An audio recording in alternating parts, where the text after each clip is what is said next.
Yo, what up, everybody? This is Phantom Frequency, where we dive into the entire multiverse of pop culture. I'm your host, Will, and we're not going to be beating around the bush on this one. No big preamble. We're getting into the Final Destination Bloodlines trailer.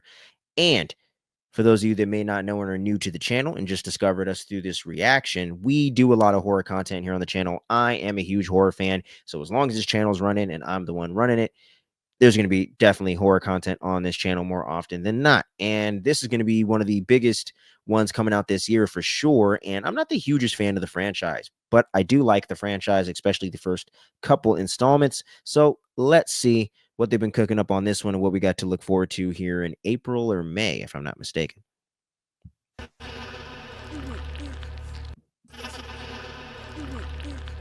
Ew. Oh. My old man just died. I come in as a favor, and now they want me to lock up. Hey, 5-star review, yeah? Like and subscribe and all the things.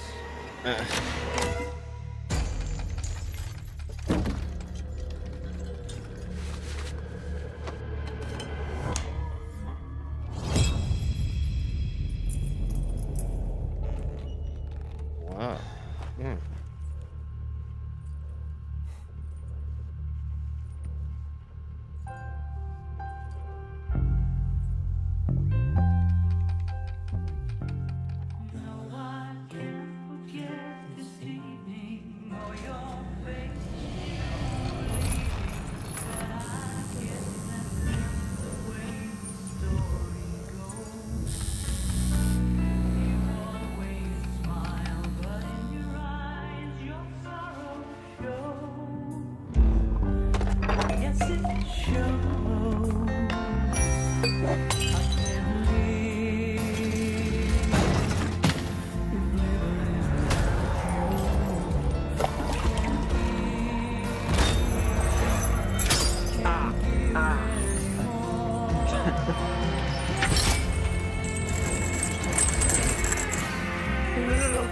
Oh, you gotta be kidding.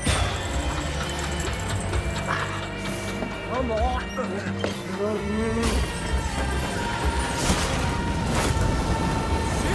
Damn.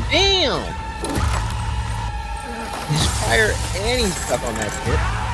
Oh, man.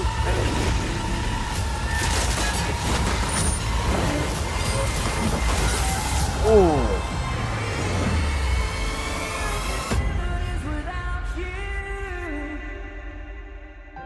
Huh. Death runs in the family. Huh. May 16th. Okay. So I was kind of correct. I like that approach to a trailer, just giving you an extended sequence so you don't have to spoil what's going to come in the movie. Now, this may be just a teaser trailer, and there may be more trailers to come down the line. I would be surprised if there wasn't. Y'all know how the modern marketing is for these movies. Ain't like the good old days, but I would really dig it if they just gave you different sequences like that, depending on how many there are. Maybe set up some of the characters you're going to see in like one death sequence, right? I think there's a way if they can kind of take this approach to the marketing and really keep some of the air of mystery here. And I think the Bloodlines thing is going to be them tying and being related to Devon Sawa, Ali Larder, and all those other characters from the first two films is what my guess is going to be, because those are the only characters that kind of reoccurred or like came back in the franchise, at least as far as my knowledge goes. I don't remember anyone coming back in the third or fourth one. I didn't like the third one nearly as much as the first two, but I had a lot of fun with it. The fourth one kind of lost me, but I think I heard from people that the fifth one, if I'm remembering right, is better than those previous two. But either way, I just kind of got bored of the franchise and thought that there was only so many times they could really go back to that.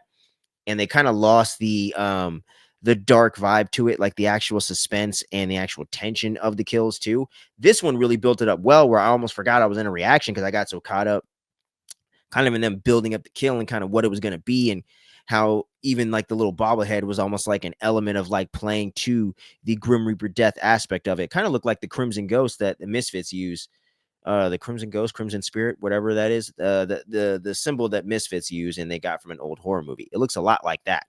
And a lot of really great imagery in this, and I liked the actor in it. I think I've seen him in something else before, and I think it was a horror movie too. But it was a really good kill too. It didn't get too CGI. It was a lot more grounded in something you can kind of see happening, and kind of an order of events that potentially could take place in a bit of a more realistic, grounded kind of way, without things coming off buildings and roller coasters going off haywire and all that. Because they got so over the top with kind of trying to one up themselves with how crazy the kills got. And that's kind of one of the things that I think especially horror franchises fall into a lot, with trying to double down on not just the violence per se, but just like whatever the aspect is. If it's a slasher, a monster, kind of death incarnate itself, it seems like they just have to kind of up the ante every time, and sometimes that's not really the way to do it. I think you can do that and elevate it to a point, but I think at some point you kind of have to ground things down and kind of switch up and kind of flip things on its head, and bring and draw things back a little bit, and kind of get into your characters and things like that, and making things scary again. So I think this movie, potentially from this trailer, looks like it could make things intense. And even for some people out there that are a little bit more of the uninitiated with horror and the franchise, really get scared and really be on the edge of their seats and really get freaked out by this thing. Because that log, the log truck from Final Destination 2, if you're at least above the age of like 23, 24, that has haunted you for years. So it's a crazy scene. And that's what I mean. It doesn't need to get any crazier than that. And I think this movie seems like they're leaning more into the first two and really making things more intense and more scary. You know what I mean? So I think that's a good sign for the Final Destination franchise.